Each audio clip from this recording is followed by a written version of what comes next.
আসসালামু আলাইকুম সুপ্রিয় দর্শক, বিকে রেসিপিতে স্বাগতম। মাত্র এক প্যাকেট রাঁধুনি কাচ্চি মশলা দিয়েই ঝটপট করে তৈরি করে ফেলুন কাচ্চি লাভারদের জন্য ইয়াম্মি মজাদার বিফ কাচ্চি। প্রথমেই 3-4 চা চামচ গুঁড়া দুধ 1 কাপ হালকা গরম পানিতে সামান্য কালার মিশিয়ে রেডি করে রাখলাম। 4-5টা কাজু বাদাম, কাঠবাদাম ও পেস্তা বাদাম ভেঙে নিলাম। মিহি করে গুঁড়ো করলাম না, একটু ভাঙা ভাঙা থাকবে।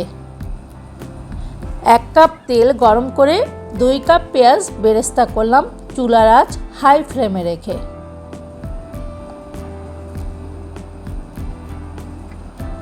পেঁয়াজ বেরেস্তা করে তুলে রেখে ওই তেলের মধ্যে আলুতে সামান্য কালার মিশিয়ে খুব হালকা করে ভেজে তুললাম।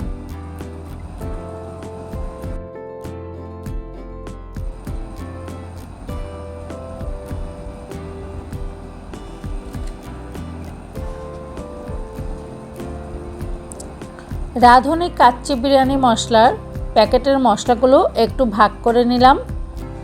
আস্ত মশলাগুলো আলাদা করেছি, এলাচ, দারুচিনি আর শাহি জিরা, আর সামান্য এলাচ দারুচিনি আলাদা করে রাখলাম।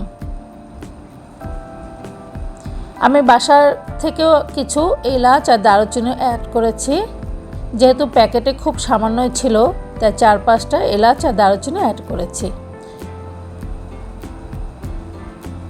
চাল সেদ্ধ করব তখন দেওয়ার জন্য। 2 কেজি মাংস। এবার মাংস ভালো করে ধুয়ে তার মধ্যে 2 টেবিল চামচ টক দই, আদা বাটা, রসুন বাটা 2 টেবিল চামচ করে, পেঁয়াজ বেরেস্তা, স্বাদ মতো লবণ, প্যাকেটের গুঁড়া মশলা ও আস্ত মশলা মাখিয়ে ওই তেলের হাঁড়িতেই 1 ঘন্টা ম্যারিনেট করে রেখেছি।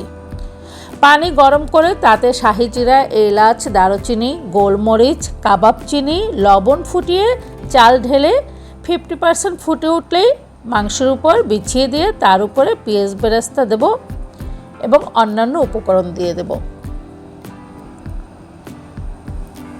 চাল 50% ফুটে উঠছে এবং আমি চালগুলো তুলে ফেলছি। আর ওইদিকে মাংসটা প্রায় 1 ঘন্টা আমি ম্যারিনেট করে রেখে দিয়েছিলাম।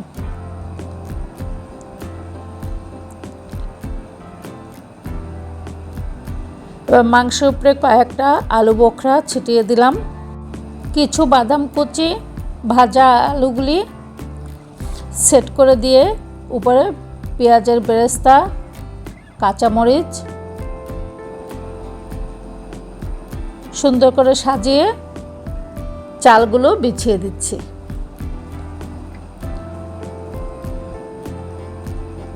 চালগুলো চারিদিকে এমনভাবে বিছিয়ে দেব যেন মাংসগুলো একদম ঢেকে যায়। এখন বাকি বাদাম কুচিগুলো দিয়ে দিলাম এবং ওই দুধে ভেজানো দুধের ভিতরে কিন্তু আমি কাওড়া জলও দিয়েছি 1 চা চামচ পরিমাণ।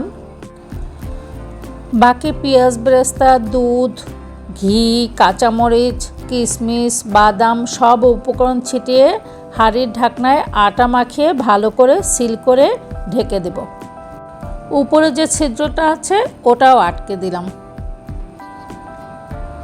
এবার প্রথম 5 মিনিট হাই ফ্লেম দিয়ে রান্না করব। পরে একটা স্টিলের পাত্রে পানি দিয়ে একদম লো ফ্লেমে 1 ঘন্টা 20 থেকে 30 মিনিটে চুলার উপরে রেখে দেব। লো ফ্লেমে আস্তে আস্তে করে রান্না করব প্রায় 1.5 ঘন্টার মতো। ঢাকনা খুলে সালাদ অথবা আমার মতো আলু বোখরা চাটনির সাথে গরম গরম পরিবেশন করুন সহজেই তৈরি করা ইয়াম্মি মজাদার বিফ কাচ্চি। রেসিপিটি যদি ভালো লেগে থাকে তাহলে আপনার কাছের মানুষদের সাথে শেয়ার করুন আর একটি লাইক করে কমেন্ট করে জানিয়ে দেন আপনার ভালো লাগার অনুভূতি। সহজ ও অল্প সময় তৈরি খাবারের রেসিপি পেতে সাবস্ক্রাইব করে পাশের বেল আইকনটি ক্লিক করে রাখুন যেন নতুন ভিডিও দিলেই আপনার কাছে নোটিফিকেশন চলে যায়। আজ তাহলে শেষ করছি। আল্লাহ হাফেজ।